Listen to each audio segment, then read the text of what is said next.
तो आज स्टार्ट कर रहे हैं theory of equilibrium income determination.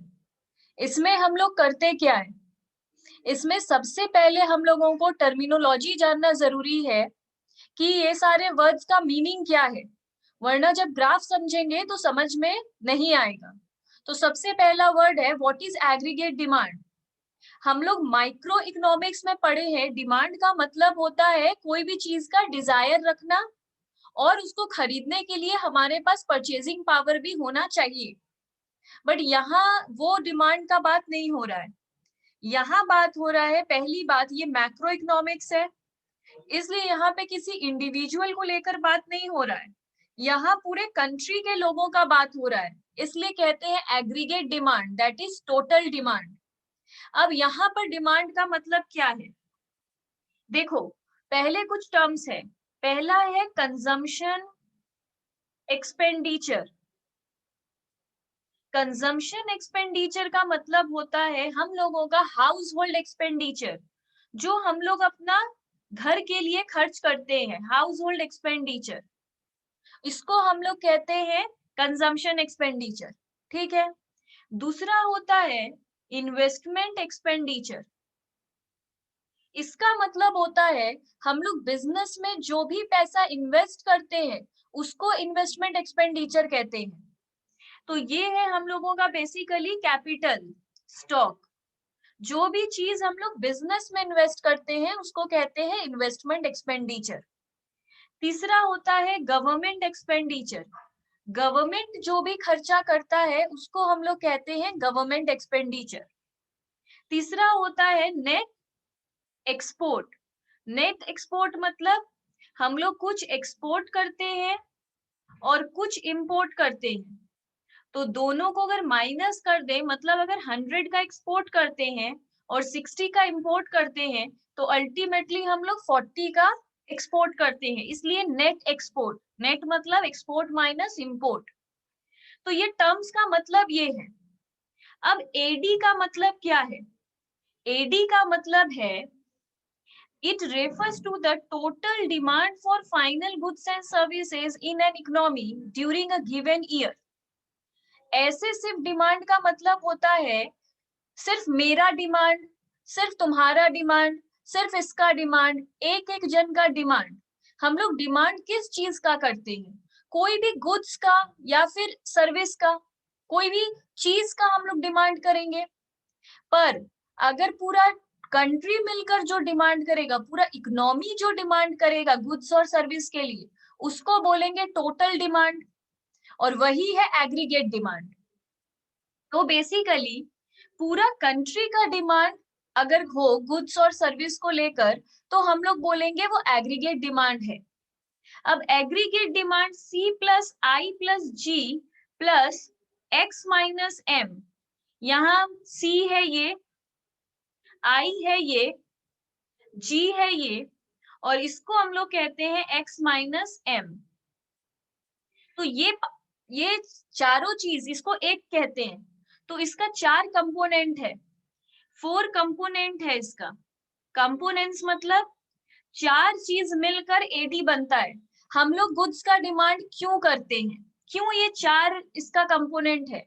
हम लोग गुड्स का डिमांड क्यों करते हैं, या तो कंज्यूम करने के लिए, मतलब या तो यूज कर लेंगे, या तो बिजनेस में इन्वेस्ट करने के लिए, या गवर्नमेंट को उसका कुछ काम होगा, या फिर हम लोग उसको एक्सपोर्ट करेंगे या इंपोर्ट करेंगे, इसीलिए हम लोग को गुड्स चाहिए। गुड्स लेकर हम लोग क्या करेंगे, यही 4 चीज में कुछ करेंगे। तो इसलिए ये चारों को मिलाकर हम लोग कहते हैं एडी। एग्रीगेट डिमांड क्या होगा, इन चारों को ऐड करके। इसलिए अगर क्वेश्चन पूछता है कि एडी का कंपोनेंट्स क्या है तो हम लोग ये लिखते हैं। पर अगर ये तो अगर नॉर्मली ये कंपोनेंट है, पर अगर 2 सेक्टर इकोनॉमी है, 2 सेक्टर इकोनॉमी मतलब जिसमें गवर्नमेंट का कोई रोल नहीं है, इंपोर्ट एक्सपोर्ट नहीं है, ये इसका अगर बात करें तो हम लोगों का 2 सेक्टर इकोनॉमी है, 3 सेक्टर इकोनॉमी है। ठीक है। 2 सेक्टर इकोनॉमी में सिर्फ हम लोग या तो कंज्यूम करते हैं और एक्सपेंडिचर करते हैं, सॉरी इन्वेस्टमेंट करते हैं। 2 सेक्टर इकोनॉमी में एडी और 3 सेक्टर इकोनॉमी का एडी। 2 सेक्टर इकोनॉमी है मतलब मानते हैं सिर्फ हाउस होल्ड होगा और प्रोड्यूसर होगा। जो हम लोग नेशनल इनकम में भी पढ़कर आए हैं, 2 सेक्टर इकोनॉमी में सिर्फ कौन होता है? फर्म होता है और हाउस होल्ड होता है, और कोई नहीं होता है। गवर्नमेंट ये सबको अज्यूम करते हैं, मान लो नहीं है तो सेम वही केस है, पर वहां पे हम लोग फर्म और हाउस होल्ड बोलते हैं, यहाँ कंजम्पशन और इन्वेस्टमेंट बोलते हैं। तो कंजम्पशन करता है हाउस होल्ड, इन्वेस्टमेंट करता है फर्म। तो 2 सेक्टर इकोनॉमी में सिर्फ 2 ही है। 3 सेक्टर इकोनॉमी के अंदर 2 पार्ट होता है, एक ओपन इकोनॉमी, एक क्लोज्ड इकोनॉमी। क्लोज्ड इकोनॉमी के अंदर हम लोग मानते हैं कि कंजम्पशन, इन्वेस्टमेंट और गवर्नमेंट भी है, मतलब गवर्नमेंट का भी रोल है, पर क्लोज्ड है इसलिए इंडिया के अंदर ही है। पर ओपन इकोनॉमी का एडी कैसा होगा? C प्लस आई प्लस जी प्लस एक्स माइनस एम। यहाँ पे इंपोर्ट एक्सपोर्ट भी होता है क्योंकि ओपन इकोनॉमी है। ये पूरा कॉन्सेप्ट है, पर ये जो चैप्टर है इसमें जो इनिशियली पढ़ रहे हैं वो हम लोग 2 सेक्टर इकोनॉमी को पढ़ेंगे, ठीक है? तो इसलिए बोल रहा है कि कंपोनेंट अगर सिर्फ क्वेश्चन में दे देता है what are the components of AD, तब पूरा लिखेंगे। पर अगर कुछ मेंशन कर देता है कि सिर्फ 2 सेक्टर इकोनॉमी का ही कंपोनेंट बोलो, तो सिर्फ C प्लस आई बोलेंगे। ओपन का बोलेगा तो पूरा बोल देंगे, क्लोज्ड का बोलेगा तो इतना बोलेंगे। वो डिपेंड करता है क्वेश्चन कैसे पूछ रहा है। पर अगर सिर्फ बोलेगा what are the components of AD और कुछ मेंशन नहीं करेगा तो पूरा लिख देंगे। उसके बाद ये सिर्फ C प्लस आई है। तो अब बात कर रहे हैं एग्रीगेट सप्लाई का। एग्रीगेट सप्लाई क्या होता है? एग्रीगेट सप्लाई है हम लोगों का, कह सकते हैं आउटपुट। कितना आउटपुट हम लोगों का प्रोड्यूसर कंट्री में प्रोड्यूस कर रहा है, मतलब ये प्रोड्यूसर के व्यू पॉइंट से है, ये हम लोगों के व्यू पॉइंट से था एडी, कि हम लोग कितना कंज्यूम कर रहे हैं, हम लोग कितना इन्वेस्ट कर रहे हैं, ये हम लोगों के व्यू पॉइंट से था। पर ये एएस का व्यू पॉइंट है प्रोड्यूसर, वो कितना प्रोड्यूस करता है। तो एएस का मतलब है आउटपुट, इसका और एक मतलब है, इसका मतलब ये है, लॉजिकली हम बता रहे हैं, सुनो। प्रोड्यूसर अगर देखो, एएस का मतलब होता है कंजम्पशन प्लस सेविंग्स, ये भी इसका मतलब होता है। क्यों? हम जितना आउटपुट प्रोड्यूस करते होंगे उसको हम सेल करते होंगे। प्रोड्यूसर के व्यू पॉइंट से सोचना, अभी हम लोग प्रोड्यूसर बनकर सोच रहे हैं कि हम लोग जितना आउटपुट प्रोड्यूस करेंगे उतना अगर सेल हो जाएगा तो हम लोगों का इनकम जनरेशन होगा, हम लोगों को इनकम होगा।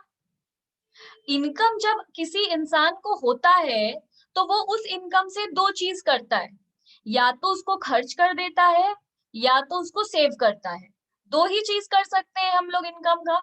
इनकम को हम लोग डिनोट करते हैं वाई से। वाई से क्यों?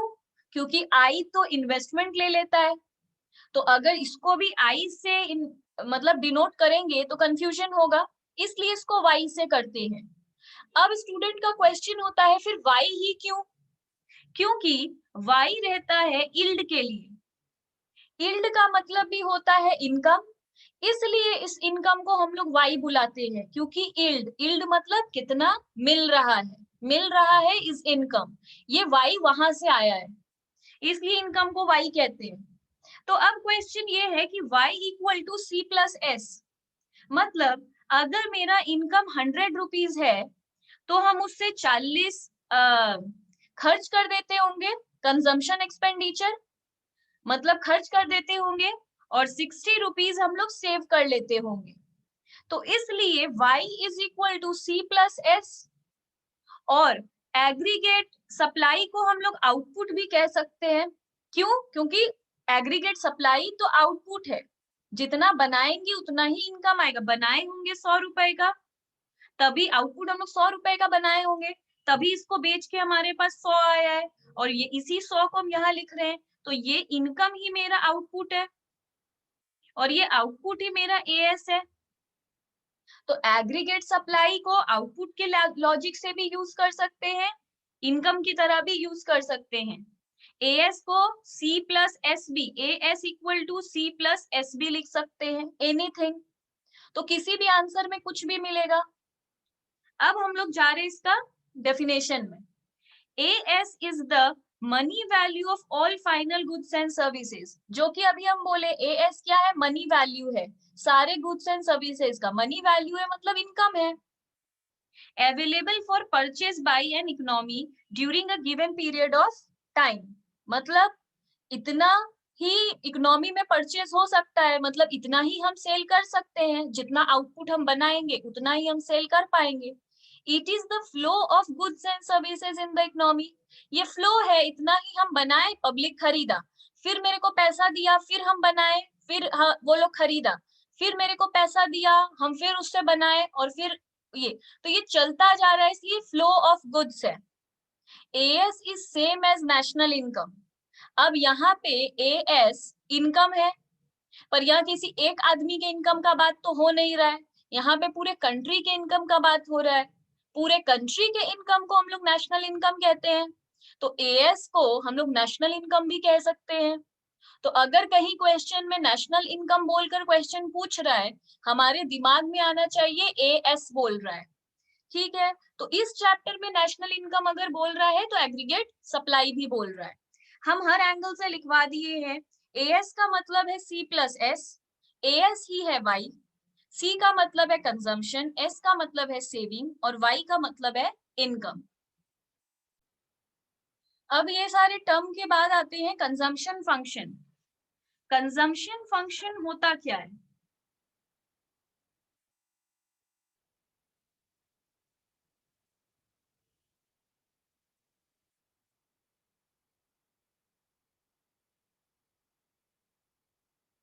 इसको हम लोग डिनोट करते हैं सी ब्रैकेट में एफ, कंजम्पशन फंक्शन। यहाँ पे इसका मतलब होता क्या है? देखो, कंजम्पशन मेरा डिपेंड करता है इनकम के ऊपर, कंजम्पशन डिपेंड करता है मेरा इनकम के ऊपर, ये सबको पता है। अगर आज किसी का इनकम इंक्रीज होगा तो डेफिनेटली उसका कंजम्पशन भी इंक्रीज होगा। हम अगर 15,000 कमाते थे तो उसमें से 10,000 खर्च करते थे, 5,000 सेव कर लेते थे। आज अगर हम 20,000 रुपया कमाएंगे तो थोड़ा मेरा खर्चा तो बढ़ेगा ही। तो सोचो मेरा खर्च हो जाएगा 12,000 और हम सेव करने लगेंगे 8,000, फिर मेरा इनकम बढ़ा 30,000 हो गया, तो मेरा खर्चा होने लगेगा 23,000 और हम सेव करने लगेंगे 7,000। मतलब as income increases consumption also increases, तो there is a relationship between consumption and income. तो ये ऐसे क्यों लिखते हैं? ये ऐसे इसलिए लिखते हैं कि C equal to f Y, मतलब C डिपेंड करता है मेरा Y के फंक्शन के ऊपर। अगर मेरा Y इंक्रीज होगा तो मेरा C भी इंक्रीज होगा। तो जो कंजम्पशन के ऊपर इनकम डिपेंड नहीं करता है, इनकम के ऊपर कंजम्पशन डिपेंड करता है, इसलिए फंक्शन ऑफ इनकम। ये F के साथ Y क्यों लिखते हैं, C क्यों नहीं लिखते हैं? मतलब कुछ लोगों का ये क्वेश्चन होता है कि ऐसे क्यों नहीं लिखते। इसका मतलब ये होगा कि C बढ़ता है तो मेरा Y बढ़ता है, मतलब मेरा कंजम्पशन बढ़ता है तो मेरा इनकम बढ़ता है, बट ये कोई लॉजिक नहीं हुआ। तो ये मेरा राइट फॉर्म है, when my income increases consumption also increases। तो वही हम पूरा लिखे हैं, C है कंजम्पशन, F है फंक्शनल रिलेशनशिप, और Y है यहाँ पे इनकम। इक्वेशन क्या है कंजम्पशन फंक्शन का, ये ध्यान से समझो। C equal to C plus MPC into Y. ये अभी एग्जैक्टली मत समझो ये वाला चीज, ये जब MPC ये सब समझेंगे तब समझ में आएगा, अभी के लिए रखो। अब आते हैं C बार में। C बार का मतलब क्या है? देखो, दो कंजम्पशन जो है वो दो तरीके का होता है, एक कंजम्पशन, एक कंजम्पशन बार। ये मेरा क्या है? ये है मेरा ऑटोनॉमस कंजम्पशन, ऑटोनॉमस कंजम्पशन। अब ये ऑटोनॉमस कंजम्पशन क्या है? कंजम्पशन एक्सपेंडिचर तो समझते हैं, पर ऑटोनॉमस नहीं पता। ऑटोनॉमस का मतलब होता है फिक्स्ड, या मिनिमम। अब इसका क्या मतलब, देखो अगर मेरा सोचो कोई जॉब था, लॉजिकली जाते हैं, अगर मेरा income is equal to C plus S, consumption plus saving, अगर मेरा इनकम 100 था तो मेरा कंजम्पशन 40 था, सेविंग 60 था। ठीक है, हम क्लियरली एक्सप्लेन किए when income increases consumption also increases. ठीक है, अब अगर मेरा इनकम 110 होता है तो ये मेरा 42 हो जाएगा, तो ये भी मेरा कुछ आ जाएगा, पता नहीं। बट एक चीज है, अगर मेरा सोचो जॉब चला गया, अच्छा सेविंग निकाल लेते हैं, 110 माइनस 42, तो मेरा 68 सेविंग्स है। ठीक है, अब अगर सोचो मेरा जॉब चला जाता है, अब मेरा कोई जॉब नहीं है, हम जॉबलेस है, तो भी लॉजिक लगाओ हम कुछ तो कंज्यूम करेंगे। मतलब ऐसा तो नहीं है जॉब चला गया, मेरा इनकम अगर 0 हो गया है तो मेरा कंजम्पशन तो 0 नहीं हो जाएगा। सेविंग देखो, व्हेन इनकम इज 0 हम कुछ तो खाएंगे, सर्वाइवल के लिए खाना तो खाएंगे, वो तो मेरा कंजम्पशन एक्सपेंडिचर है। सोचो मिनिमम हमको 10 रुपया खर्च करना ही है, मतलब हमको खाना तो खाना ही होगा, मेरा जॉब चला गया है फिर भी। तो ये जो हम 0 इनकम पे भी कंज्यूम कर रहे हैं, तो कहाँ से कर रहे होंगे, बैंक में जो सेविंग रखे होंगे उससे निकाल के खा रहे होंगे, तो मेरा सेविंग क्या होगा, -10 हो जाएगा। मतलब अगर मेरा इनकम है ही नहीं, फिर भी हम जो खाना खा रहे हैं वो हम कहाँ से खा रहे होंगे, बैंक से पैसा निकाल के। अब अगर हम बैंक से पैसा निकाल के खा रहे होंगे तो बैंक में मेरा 10 रुपया कम जाएगा, और कंजम्पशन फिर हम कर रहे होंगे। तो ये मेरा मिनिमम कंजम्पशन है जो हमको करना ही पड़ेगा। If my income is 0 still I have to spend something on my consumption, तो दिस इज ऑटोनॉमस कंजम्पशन, जो हमको करना ही पड़ेगा। मेरा इनकम 0 है फिर भी मेरे को करना पड़ेगा। इसके ऊपर हम जो भी खर्च करते हैं वो तब करते हैं क्योंकि मेरा इनकम है, उसको कहते हैं कंजम्पशन। तो इस 40 में 30 मेरा कंजम्पशन एक्सपेंडिचर है, पर 10 मेरा ऑटोनॉमस कंजम्पशन है, जो मिनिमम करते ही, अगर मेरा इनकम 0 होगा फिर भी हम 10 तो खर्च करेंगे। 30 हम इसलिए कर रहे हैं क्योंकि आज मेरा इनकम है। अब ये क्या है, ये माइनस में अगर चल, देखो सेविंग करते हैं तब हम लोग उसको सेविंग कहते हैं, अगर हम लोग सेविंग निकाल ले रहे हैं बैंक से तो इसको डिस सेविंग कहते हैं। सेविंग, नेगेटिव सेविंग ये सब नहीं कहते, हम लोग उसको डिस सेविंग कहते हैं। नेगेटिव सेविंग भी वर्ड है, ऐसा नहीं है कि ये वर्ड नहीं है, बट टेक्निकल हम लोग को कुछ बुक्स में डिस सेविंग भी मिलेगा। डिस सेविंग का मतलब है सेविंग का उल्टा, सेविंग निकल जा रहा है। तो यहाँ पे कंजम्पशन फंक्शन का इक्वेशन में छोड़ो, ये हम लोग बाद में आके समझेंगे। सिर्फ ये याद रखो, सी बार इज ऑटोनॉमस कंजम्पशन। अब है ऑटोनॉमस कंजम्पशन, हम समझा चुके हैं, डेफिनेशन देखो, इट डज नॉट चेंज और affected by change in income.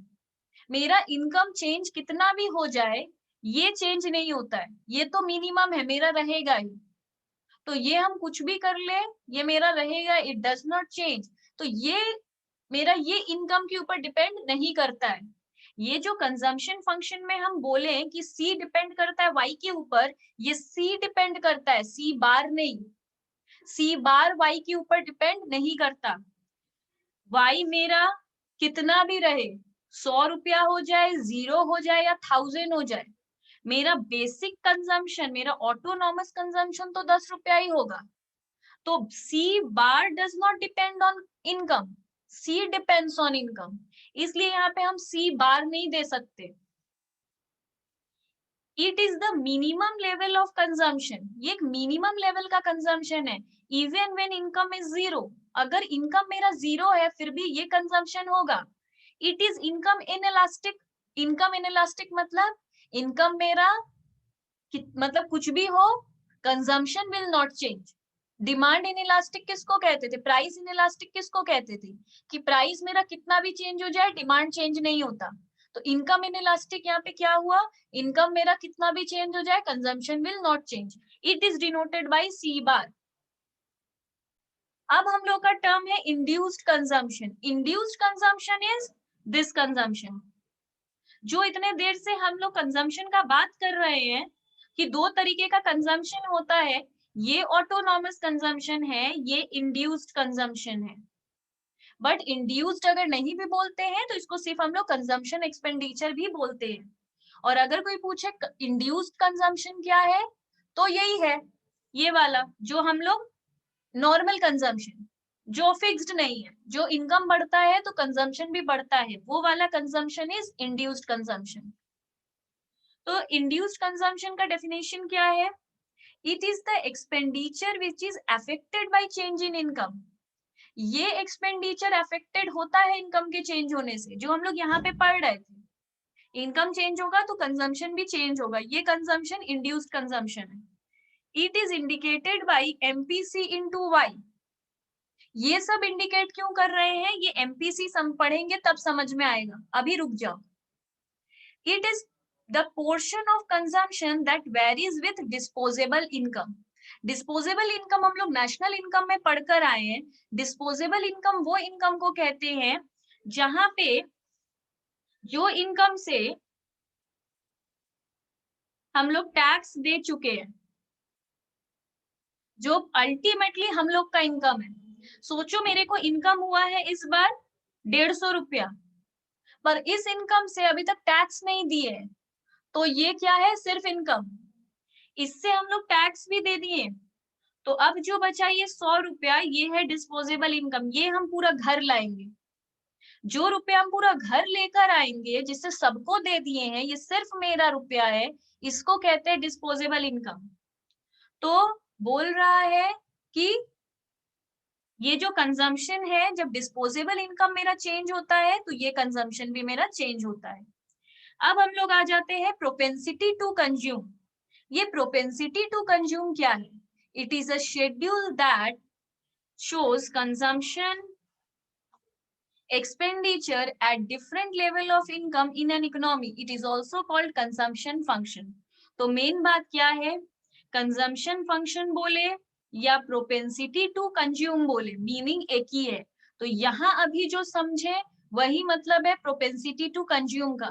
तो हम दोबारा पूरा फुल डेफिनेशन नहीं लिखे हैं, अगर मन करे तो ये डेफिनेशन लिखो जो दूसरा वाला हम दिए हैं, अगर ठीक नहीं लगता है तो कंजम्पशन फंक्शन का ही डेफिनेशन लिख दो और उसमें it is also called consumption function. अगर दूसरा डेफिनेशन याद नहीं हो रहा है, मतलब ये हम लोगों का एक दूसरा डेफिनेशन है, अगर ये डेफिनेशन याद नहीं है तो नॉर्मली यही वाला डेफिनेशन लिख दो, पर यहाँ लिख देना propensity to consume shows functional relationship between, यहाँ प्रोपेंसिटी टू सेव से शुरू, प्रोपेंसिटी टू कंज्यूम से शुरू करेंगे कंजम्पशन फंक्शन में, और पूरा यही लिख देना चलेगा, ठीक है। पर it is also called consumption function. It is of two types, average propensity to consume, marginal propensity to consume. ये बात अगर propensity to consume पूछा है तभी लिखना। अगर हम लोग ये definition लिख रहे हैं तो अगर types लिख रहे हैं तब, क्योंकि propensity to consume पूछा है, consumption function पूछे तो types मत लिखना कभी भी। तो अब ये दो तरीके का होता है, मतलब कंजम्पशन फंक्शन दो तरीके का होता है। अगर सीधा बात करें तो क्या होगा, कंजम्पशन फंक्शन दो तरीके का होता है, एक एवरेज प्रोपेंसिटी टू कंज्यूम, एक मार्जिनल प्रोपेंसिटी टू कंज्यूम। अब ये एवरेज प्रोपेंसिटी टू कंज्यूम क्या होता है, देखो हम लोग जो ये बोलते हैं कि मेरा इनकम इंक्रीज होगा तो मेरा कंजम्पशन इंक्रीज होगा, ये रिलेशनशिप दिखाता है एपीसी। कैसे, अगर मेरा कितना टाइप हो सकता है एपीसी का, अगर मेरा इनकम 0 है तो भी मेरा कुछ कंजम्पशन तो होगा, से 10 रुपया था हम लोगों का। If income is 0, there must be an autonomous consumption. तो क्या होगा, ये मेरा ये प्रूफ है कि एपीसी कभी जीरो नहीं हो सकता। APC cannot be zero if income is zero, then also APC cannot be zero, क्योंकि कंजम्पशन तो होगा 10 by something, can never be zero. ठीक है, इसके बाद दूसरा केस है, एक एक करके हम सारा केस लिखवाएं। It refers to the ratio between total consumption and total income. ये एक रेशियो है, C/Y बोलो या C/Y बोलो, तो ये रेशियो है, इसमें जस्ट इतना ही लिखना है।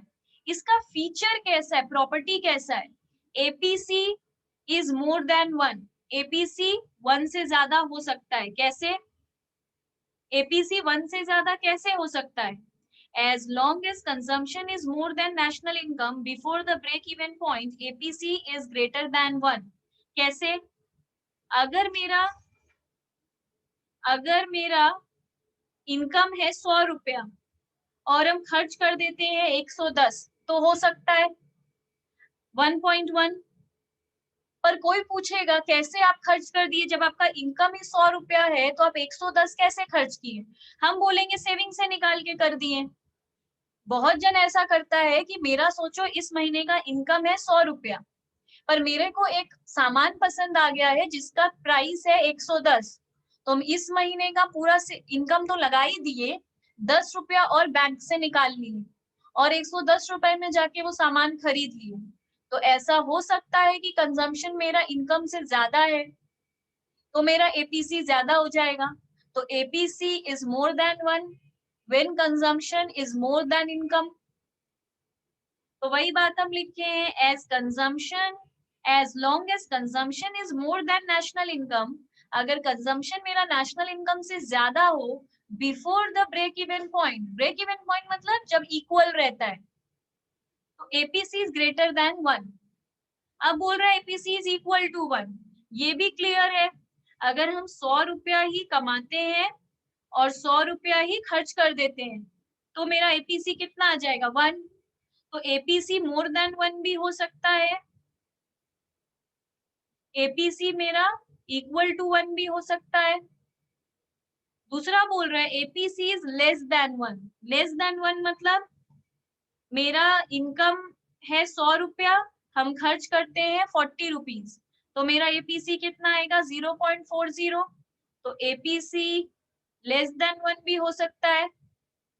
फोर्थ पॉइंट है APC falls with increase in income, APC fall होता है अगर मेरा इनकम बढ़े, जैसे कि अगर मेरा ये है, ठीक है, अगर हम एपीसी, अगर हम अपना कंजम्पशन कांस्टेंट रखें और इनकम अपना 150 कर दें तो मेरा एपीसी क्या होगा, 150, 40/150 मतलब 0.27। तो when income increases APC decreases। तो ये हो सकता है कि अगर इनकम बढ़ेगा तो मेरा एपीसी फॉल हो जाएगा। ठीक है, ये मैथमेटिकल अप्रोच है। और लास्ट पॉइंट हम लिखे हैं, APC can never be zero because even at zero level of national income there is autonomous consumption. तो एपीसी कभी जीरो नहीं हो सकता, क्योंकि अगर मेरा नेशनल इनकम जीरो भी है तो वहां पे कुछ तो कंजम्पशन एक्सपेंडिचर मेरा होगा जिसको ऑटोनॉमस बोलेंगे। अब आगे बढ़ रहे हैं, एमपीसी क्या होता है, बहुत बार ये वर्ड सुने हैं, पर एमपीसी क्या होता है, एमपीसी होता है हम लोगों का change in consumption by change in income. M का मतलब मार्जिनल का मतलब ही हम लोग डे 1 से पढ़ रहे हैं, चेंज। मार्जिनल वर्ड का मतलब ही होता है change, marginal revenue, marginal cost, सभी कुछ में चेंज।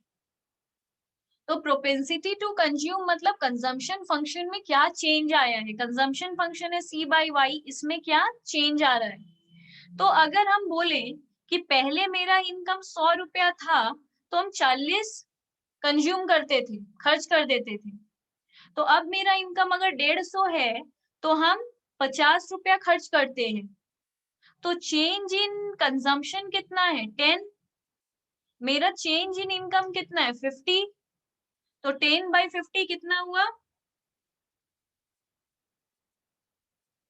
तो मेरा 0.2। ये आया 0.2। ठीक है, तो मेरा एमपीसी क्या आया, 0.2।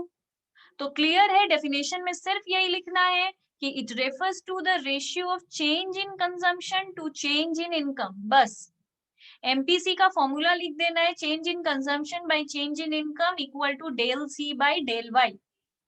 अब इसका फीचर पूछ रहा है कि एमपीसी कैसा हो सकता है, तो value of MPC varies between 0 and 1। ये 0 से 1 तक ही वैरी करता है, ये नेगेटिव नहीं हो सकता। MPC can not be negative. If the entire additional income is consumed, then del C is equal to del Y। मतलब अगर सोचो मेरा जब 100 इनकम था तो हम 40 खर्च करते थे। आज जब मेरा 150 इनकम हो गया है तो हम पूरा ही इनकम को मतलब यहाँ पे जो दे रहा है कि entire additional income is consumed. Additional income मेरा कितना था 50, तो हम इसको क्या किए 50 से ही बढ़ा दिए, मतलब 90 खाते हैं। मतलब पहले जब मेरा 100 इनकम था तो 40 हम खर्च करते थे, जब मेरा 150 हो गया तो हम 40 तो वैसे भी खर्च करते थे, और ये जो 50 एक्स्ट्रा बढ़ा ये हम पूरा ही 50 बढ़ा दिए। ठीक है, मतलब मेरा इनकम जितने से बढ़ा हम एग्जैक्टली खर्च अपना उतने से ही बढ़ा दिए। 50 से बढ़ा, 50 से ये भी बढ़ा दिया, एंटायर एडिशनल इनकम। तो अब मेरा चेंज कितना आएगा, इसमें भी 50, इसमें भी 50, तो मेरा ये कितना आ जाएगा एग्जैक्टली 1। तो ये समझना है कि if the entire additional income is consumed, अगर हम पूरा एंटायर एडिशनल इनकम अपना कंज्यूम कर जाते हैं तो डेल सी डेल वाई के इक्वल हो जाएगा, जहां एमपीसी इक्वल टू 1 हो जाएगा। If entire additional income is saved then del C is 0 making MPC 0। अगर हम पूरा एडिशनल इनकम अपना सेव कर ले, मतलब अगर हम ये पूरा ही 50 को सेव कर ले, एडिशनल इनकम मेरा क्या है 50, और ये हम पूरा ही 50 सेव कर ले तो मेरा यहाँ कंजम्पशन क्या होगा 40 होगा। अगर ये मेरा 40 होगा तो चेंज इन कंजम्पशन तो है ही नहीं। चेंज इन कंजम्पशन अगर नहीं है तो मेरा क्या आएगा 0/50। 0/50 इज 0, एनीथिंग 0 से कुछ भी डिवाइड कर देंगे तो 0। ठीक है, तो बोल रहा है कि ये 0 हो जाएगा। MPC is the slope of consumption function curve and remain constant through out in the short run. Short run में एमपीसी हमेशा कांस्टेंट रहता है। एमपीसी कांस्टेंट रहता है, इसका क्या मतलब, एमपीसी चेंज नहीं होगा। शॉर्ट रन का मतलब है एक साल के अंदर किसी का इनकम नहीं बढ़ता है। किसी का भी ऑफिस में इनकम इंक्रीमेंट होता है तो आफ्टर 1 ईयर ही होता है नॉर्मली। अब इसमें एक्सेप्शन केस नहीं डालना है कि एक जन था जिसका 3 महीने में सैलरी बढ़ गया था, एक जन था जिसका 6 महीना में सैलरी बढ़ गया था। हम नॉर्मली इकोनॉमिक्स में हम लोग रैशनली बात करते हैं, एक्सेप्शन लेकर बात नहीं करते हैं। तो नॉर्मली किसी का भी सैलरी इंक्रीमेंट कैसे होता है, इनकम इंक्रीमेंट कैसे होता है, एक साल में एक बार। तो यहाँ शॉर्ट रन का बात हो रहा है, शॉर्ट रन में एमपीसी कांस्टेंट रहेगा। क्यों? क्योंकि मेरा इनकम बढ़ेगा नहीं। अगर मेरा इनकम नहीं बढ़ेगा तो मेरा कंजम्पशन नहीं बढ़ेगा। कैसे हम ये बात बोल रहे हैं, हम लोग कंजम्पशन फंक्शन में अभी पढ़कर आए हैं, when income increases consumption increases. ये नहीं बोलना है कि मेरा इनकम नहीं बढ़ा था तब भी हम ज्यादा कंज्यूम किए जा रहे थे सेविंग से, अपना कॉन्सेप्ट नहीं बनाना है, कंजम्पशन फंक्शन को फॉलो करना है। यहाँ कंजम्पशन कर्व का बात हो रहा है तो पूरा थ्योरी में कंजम्पशन फंक्शन को फॉलो करना है। When income increases consumption also increases. जब इनकम नहीं बढ़ रहा है तो मेरा फिर कंजम्पशन भी नहीं बढ़ रहा है, जितना था उतना ही है। तो अगर ये कांस्टेंट है ये कांस्टेंट है तो एमपीसी डेफिनेटली कांस्टेंट रह जाएगा क्योंकि कुछ चेंज हो ही नहीं रहा है। तो इसलिए शॉर्ट रन लिख दिया गया है। अगर कोई शॉर्ट रन नहीं लिखता है तो 0 देता है। अगर पूछा जाता है कि सिर्फ शॉर्ट रन नहीं लिखे थे, पूरा यहाँ तक हम लिखे थे, फिर भी वो काट दिया क्योंकि हम लोग ये नहीं बताए हैं कि शॉर्ट रन में कांस्टेंट रहेगा, लॉन्ग रन में तो वो बढ़ेगा ही। APC is always greater than MPC. कैसे, देखो एक फिगर लेते हैं, इसका ही बात करो। यहाँ पे एपीसी कितना होगा, एपीसी का क्या फॉर्मूला था, सी बाई वाई। तो यहाँ पे सी कितना है 50 और अपना इनकम कितना है 150, तो 50 बाई 150 इज 0.33 और हम लोग का ये कितना आया था 10 बाई 50 0.2। तो APC is greater than MPC.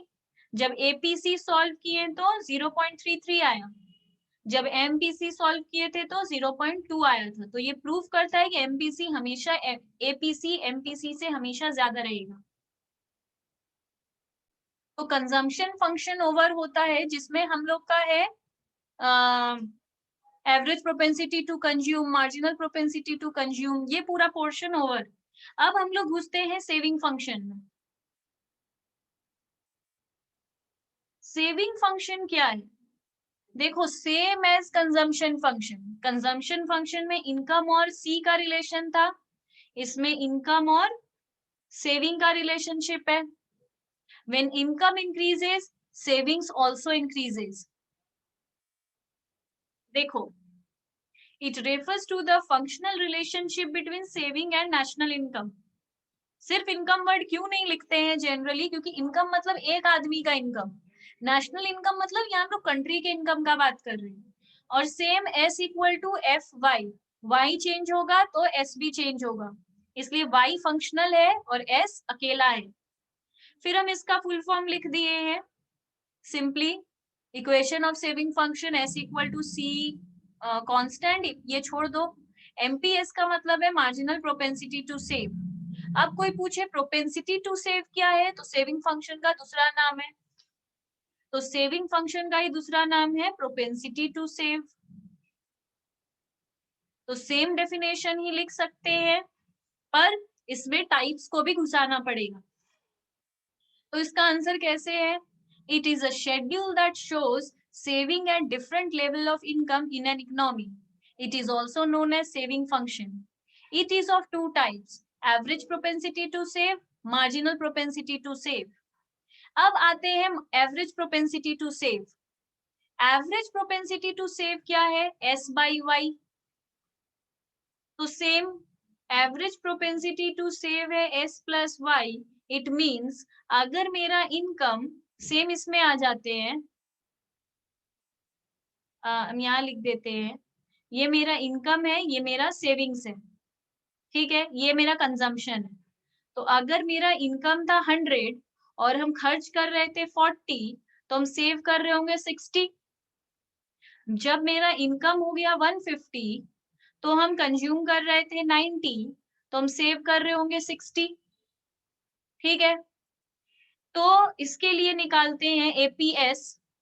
अगर मेरा सेविंग्स है 60 और मेरा इनकम है 150, तो मेरा कितना आएगा एपीएस, 60 बाई 150, 0.4, मतलब एपीएस लेस देन 1 होता है। अब अगर ऐसा आया कि हम अपना कंजम्पशन को इंक्रीज ही नहीं किए, जब मेरा इनकम 150 था, मेरा कंजम्पशन 40 था, तो मेरा सेविंग कितना हो गया होगा 110, ठीक है। तो यहाँ पर भी क्या आएगा 110 बाई 150 इक्वल टू 0.73। ये भी बता रहा है एपीएस इज लेस देन 1, ठीक है। एपीएस 0 हो सकता है कैसे, अगर हम 150 अर्न किए और 150 कंज्यूम कर गए तो मेरा 0 सेविंग्स होगा, तो 0 बाई 150 इज 0, तो एपीएस कैन बी 0, ठीक है। तो ये सारा इसका प्रॉपर्टी में पढ़ेंगे। एपीएस कैन नेवर बी 1 और मोर देन 1, क्यों, एपीएस कभी 1 से ज्यादा 1 क्यों नहीं हो सकता, 1 इसलिए नहीं हो सकता, लॉजिक लगाना है। अगर हम 150 अर्न करते हैं, देखो एपीएस को 1 करने के लिए यहाँ पे 1 आना होगा, तो अगर मेरा 150 इनकम है तो 150 सेविंग करना होगा, पर 150 सेविंग कैसे हो सकता है, इसका मतलब कंजम्पशन 0 है, बट अभी हम लोग पढ़कर आए consumption can never be zero, क्योंकि हम कुछ ना कुछ तो कंज्यूम करेंगे ही, ऑटोनॉमस कंजम्पशन। तो कम से कम 10 रुपया रखे थे हम लोग ऑटोनॉमस, हम लोग का एग्जाम्पल में 10 रुपया चल रहा था, तो कम से कम तो 10 रुपया का हम खाएंगे ही। ये तो मेरा ऑटोनॉमस कंजम्पशन है, इतना तो हम खाएंगे। अगर मेरा इनकम है तब हम इनकम से खाएंगे, इनकम नहीं रहता है तो सेविंग से खाते हैं। तो अभी मेरा इनकम तो है, तो हम तो इनकम से 10 रुपया का ऑटोनॉमस कंजम्पशन करेंगे, तो मेरा कम से कम सेविंग्स 140 रहेगा। तो it can never be equal to income. अगर ये इनकम के इक्वल नहीं होगा तो यहाँ 150 तो कभी नहीं होगा, कम से कम 140 रहेगा। अब 140 बाई 150 करेंगे तो 1 तो कभी नहीं आएगा, ये हमेशा 1 से कम ही आएगा। 140 divided by 150 is 0.93, so APS can never be equal to 1।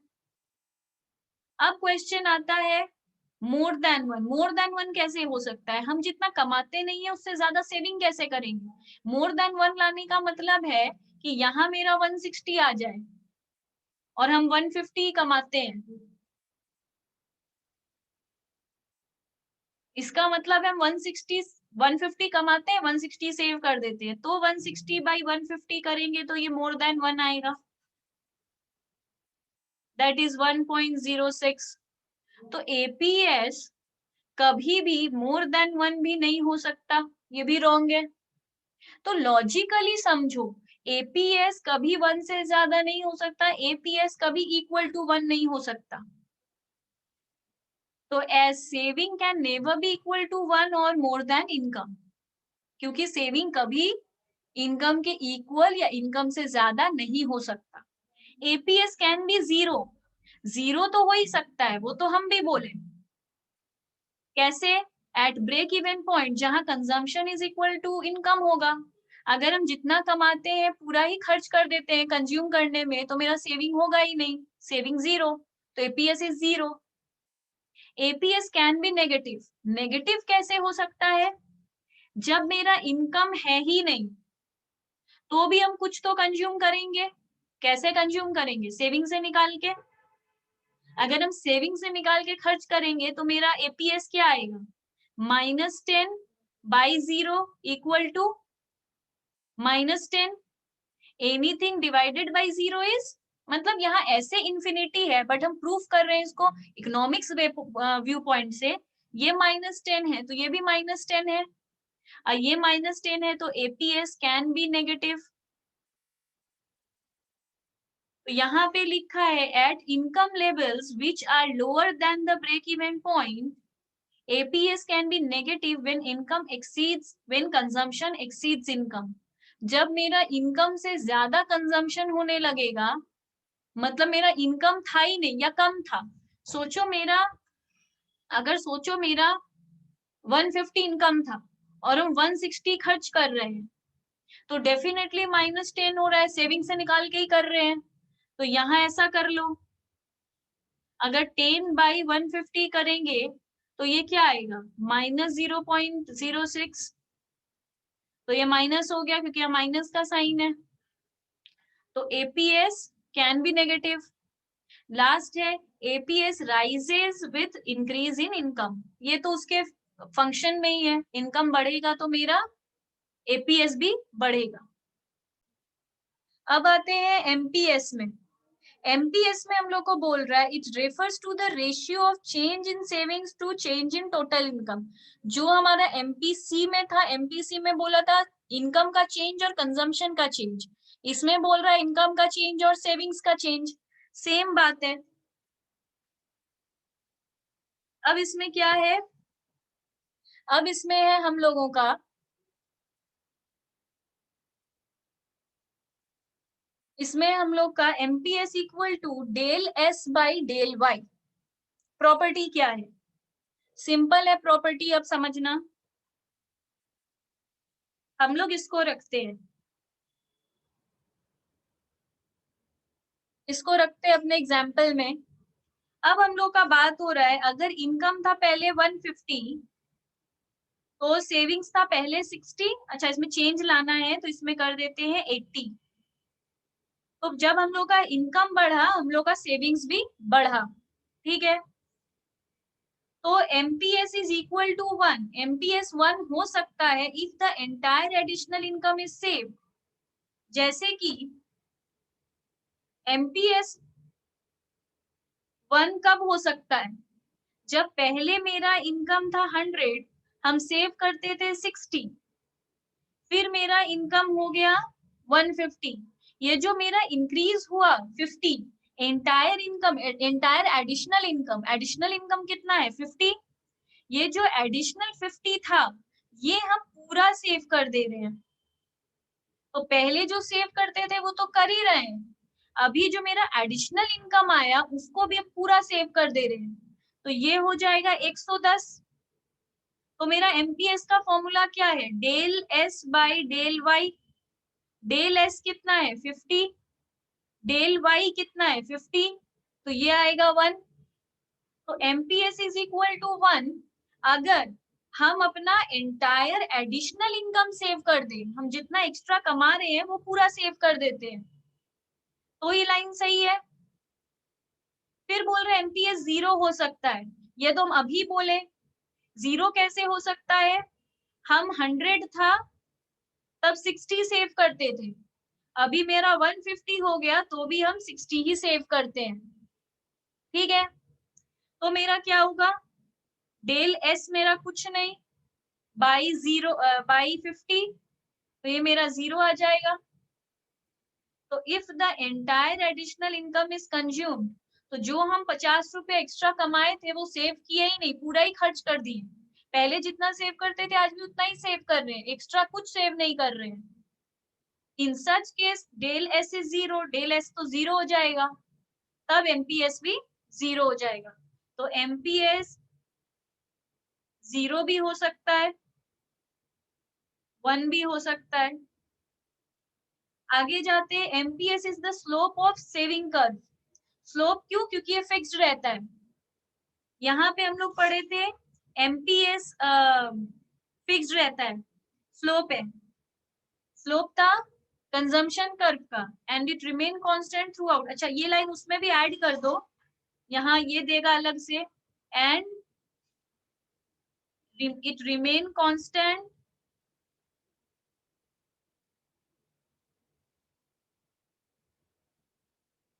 Through out in the short run.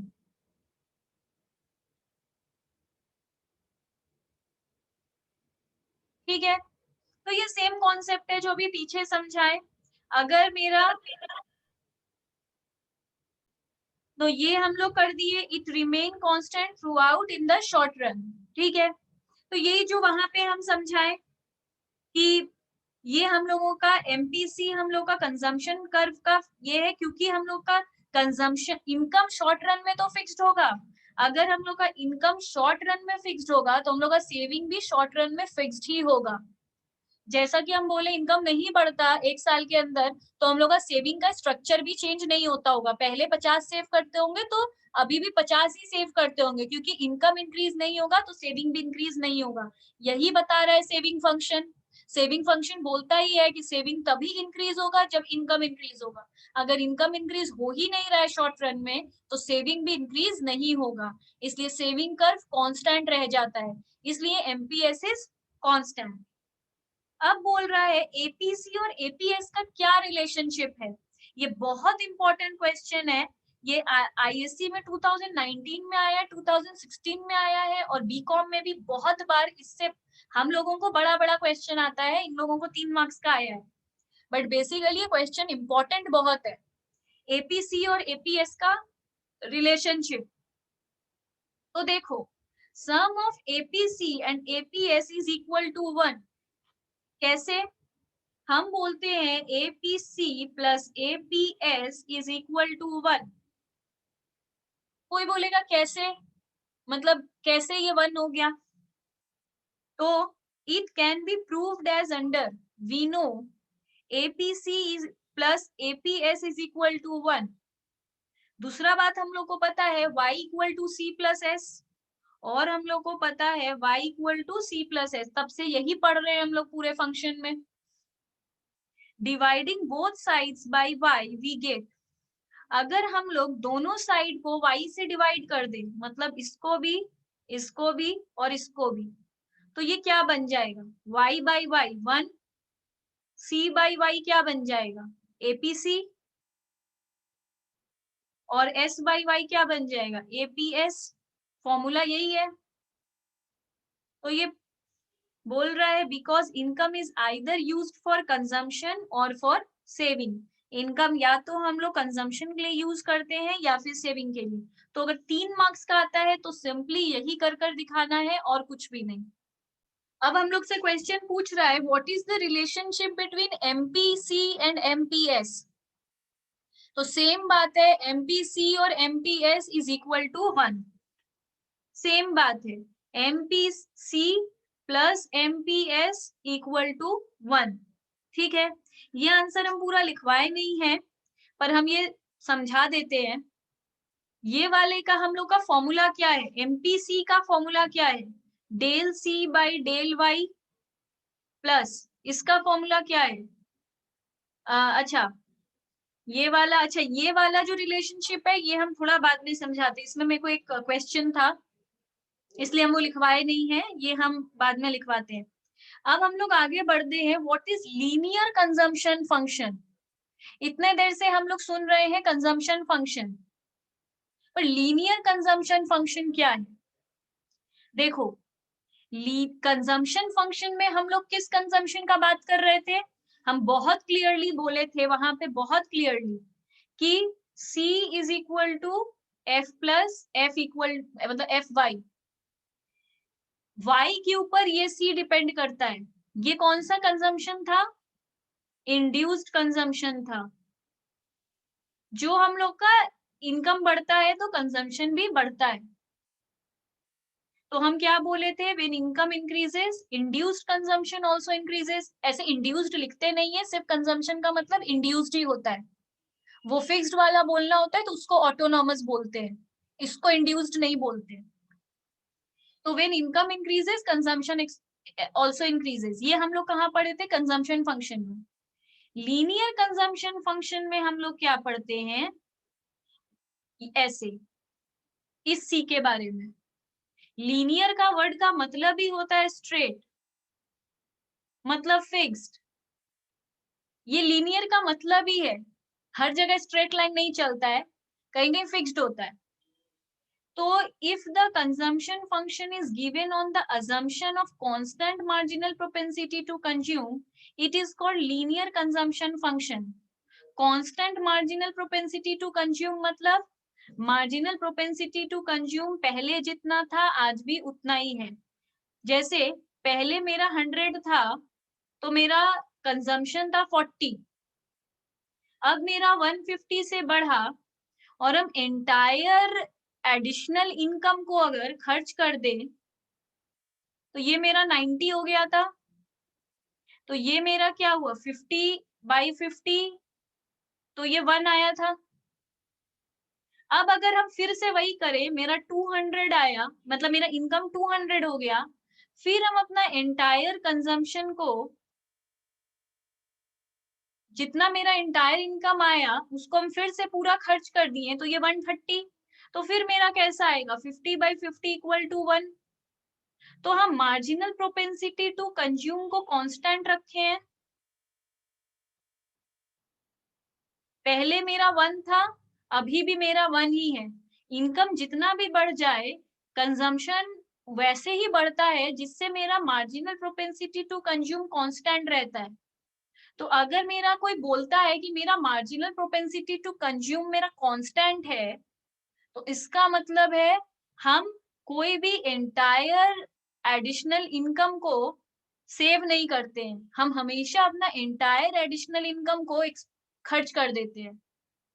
मतलब यहाँ पे मेरा एडिशनल इनकम बढ़ रहा है तो हम सेविंग नहीं करते हैं, हम हमेशा अगर मेरा इनकम बढ़ता है 50 से तो हम 50 से अपना खर्चा भी बढ़ा देते हैं। तो ये लीनियर है, मतलब अगर हम मान ले, assumption लिखा है, if the consumption function is given on the assumption of constant marginal propensity to consume, अगर मेरा marginal propensity to consume constant रहता है एक कंजम्पशन फंक्शन में, तो उसको हम लोग कहते हैं लीनियर कंजम्पशन फंक्शन। तो अगर कोई भी बोले ये लीनियर कंजम्पशन फंक्शन क्या है, तो हम सिंपल वन वर्ड में आंसर देंगे, जहां marginal propensity to consume constant रहता है। अगर उसको ये बात नहीं समझ में आ रहा है कि marginal propensity to consume constant रहता है, मतलब इसका मतलब ये है कि हम एडिशनली जितना भी कमाते हैं वो उसी टाइम खर्च भी कर देते हैं, अपना सेविंग को बढ़ाते नहीं है। पहले मेरा इस केस में मेरा सेविंग कितना था 60, अभी भी मेरा सेविंग कितना है 60, अभी भी मेरा ये हम थोड़ा रॉन्ग किए हैं शायद, ये शायद 140 हो जाएगा, हाँ 140 हो जाएगा। तो यहाँ पर भी 60, तो जहां मेरा सेविंग कांस्टेंट है, पर ये लाइन नहीं लिखा जाता है सेविंग कांस्टेंट है, क्योंकि कंजम्पशन फंक्शन बोल रहा है तो सेविंग का डिस्कशन नहीं कर सकते। बट हम तुम लोगों को समझा रहे हैं कि यहाँ पे मेरा सेविंग नहीं बढ़ता, इनकम बढ़ता है, तो क्योंकि हम अपना पूरा एंटायर एडिशनल इनकम को खर्च कर देते हैं। कंजम्पशन फंक्शन पूछ रहा है तो सेविंग का डिस्कशन नहीं करना है। बी किसको डिनोट करता है, बी डिनोट करता है एमपीसी को। याद रहे एमपीसी को we call small B, capital B, जो बोलना है बोलो, but B is denoted by MPC. तो कभी भी कहीं पर भी बी लिखा हुआ मिला है मतलब वो एमपीसी है। तो क्या बनाइए, मेरा कंजम्पशन कितना है, मेरा टोटल कंजम्पशन कितना आएगा, जो हम बेसिक करते हैं वो तो आएगा ही, प्लस जो मेरा फिक्स्ड है वो और y। तो अभी तक हम लोग पढ़ रहे थे c is equal to function of y, पर y मेरा b है, मतलब मेरा कोई चेंज नजर नहीं आ रहा है, चेंज तो है पर कोई चेंज नजर नहीं आ रहा है, क्योंकि b मेरा क्या है कांस्टेंट, क्योंकि लीनियर कंजम्पशन फंक्शन में मेरा एमपीसी कांस्टेंट है। ठीक है, तो ये मेरा बेसिक कंजम्पशन है जो हम करेंगे, और मेरा इनकम। तो वहां पे इन सबका मतलब लिखा है, सी मतलब कंजम्पशन, सी बार मतलब ऑटोनॉमस कंजम्पशन, बी मतलब एमपीसी, वाई मतलब लेवल ऑफ इनकम।